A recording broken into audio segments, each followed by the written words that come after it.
Allô? Alors, aujourd'hui, j'ai décidé de venir te parler de ma période en classe d'atelier. C'est une période que j'essaie de reproduire avec les élèves à tous les jours.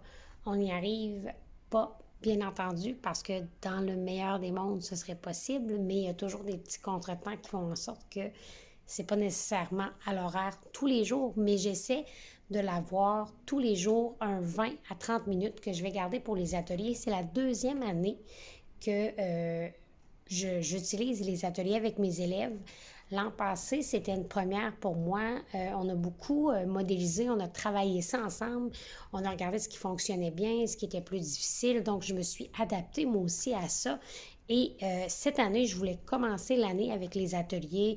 Mes cartes à tâches étaient prêtes et j'étais beaucoup plus préparée selon moi.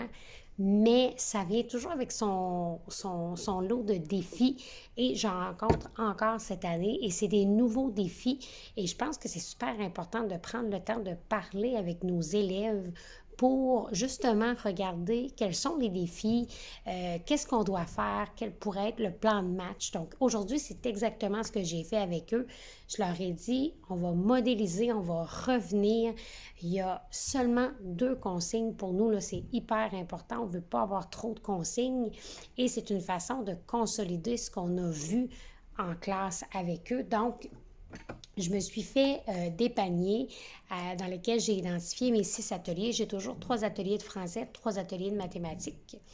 Et dans mes ateliers, dans le fond, il y a parfois des jeux seuls, parfois des jeux d'équipe, et ça peut être des équipes de 2 comme des équipes de 4. J'essaie de respecter ces 4 personnes maximum par atelier, et tout se retrouve dans le même panier.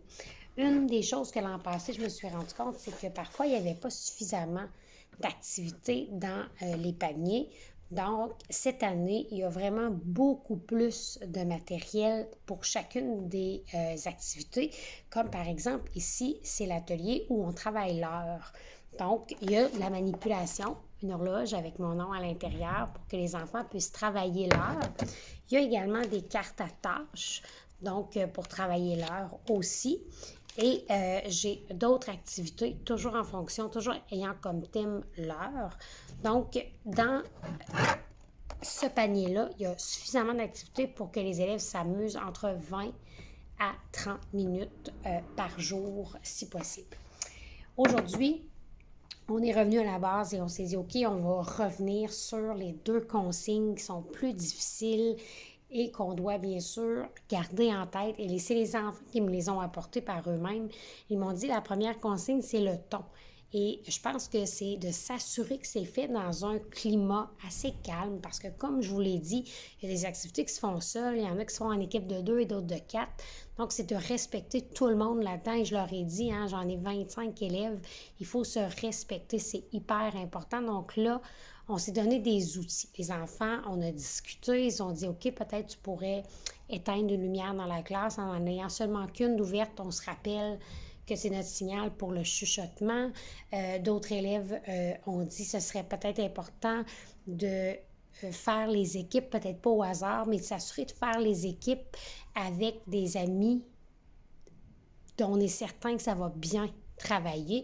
Donc avant, on faisait les équipes au hasard, c'était vraiment aléatoire parce que je prône beaucoup le fait d'être capable de travailler avec tout le monde, sauf que je trouve que leur idée n'était pas mauvaise non plus. Donc aujourd'hui, on a décidé que les prochaines équipes, on allait les faire en s'assurant qu'on se regroupe avec des personnes avec qui c'est beaucoup plus facile de garder en tête notre ton de voix, notre sérieux, notre calme, etc.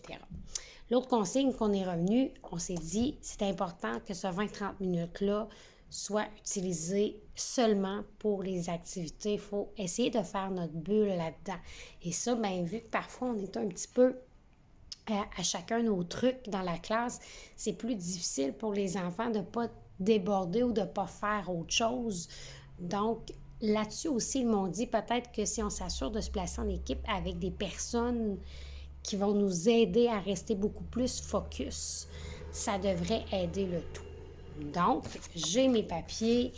On est prêt pour repartir nos ateliers la semaine prochaine. On va donc refaire des équipes et on va faire des équipes en fonction des besoins de mes élèves, en fonction de ce qu'ils pensent, en fonction de avec qui ils pensent qu'ils devraient être jumelés.